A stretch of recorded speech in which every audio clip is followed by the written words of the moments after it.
over this past week, Kerkvliet and Busiello decided that they are transferring schools. They're dropping out of their respective schools and going somewhere else. Where are they going and why are they going there? Well, the first thing I want to talk about is that we don't know right now where these two wrestlers are going. If you don't know who Kerkvliet and Busiello are, I'll tell you a little bit about that, as well as reasons why I think wrestlers transfer school, especially in their scenario. So, Kerkvliet, first of all, if you don't know him, he's a top-ranked recruit in the class of 2019, one of the top guys, top heavyweights in the country, one of the top 3 ranked recruits last year.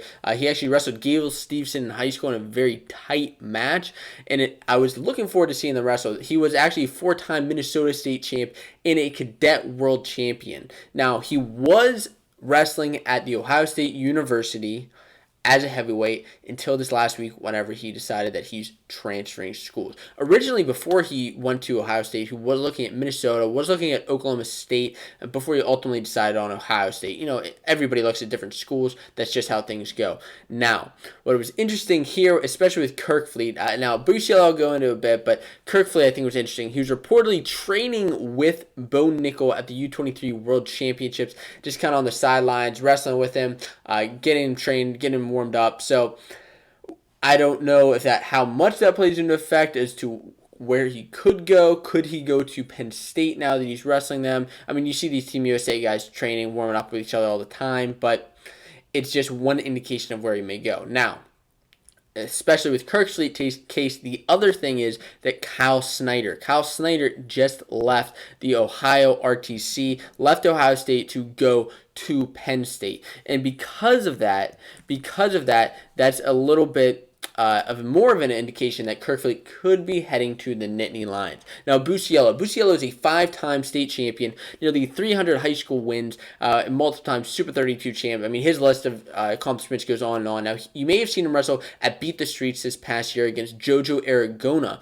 of Rutgers, where he actually lost that match, got pinned. Now, he was originally at Arizona State, and he was wrestling probably going to be 141 pounds until this past week whenever he decided that he's transferring schools. Now, he was originally going to Penn State, and then he said he's nope, not going there, going to Arizona State. Where could we see him go now? Penn State, maybe again. I find that unlikely that, somebody decides that he wants to go to Penn State, then no, you go to Arizona State, then he transfers back. I find that unlikely. I mean, you've seen it happen.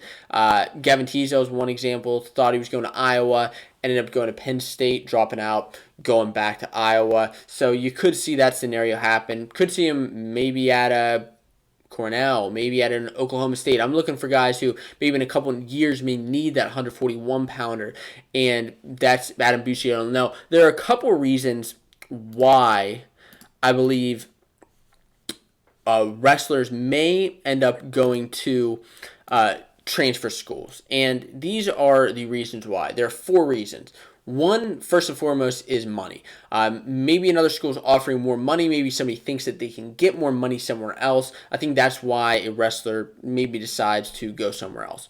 2 is academics. You see guys struggling all the time at different schools, whether it's an Ohio State, Arizona State, or an Ivy League school, whatever the school is. Academics is tough. Moving from high school to college, maybe you don't get your act together right away. It's not that easy to get right into school, and academics could be an issue. It could play an effect into why guys transfer to somewhere else. Now, another reason why is following a teammate or a coach. You see a lot of coaches, head coaches especially, they leave a program, go somewhere else, and then you see a bunch of guys transfer in, follow after him at a different school. You could also see him following a teammate. I think this is a similar case with Kerkvliet right here, who could be going to Penn State following a former kind of teammate, RTC teammate in Kyle Snyder. That's could likely happen. And then the 4th reason is just personal or private reasons. Stuff that I don't need to know about, stuff that I shouldn't know about, and stuff just going on in somebody's life.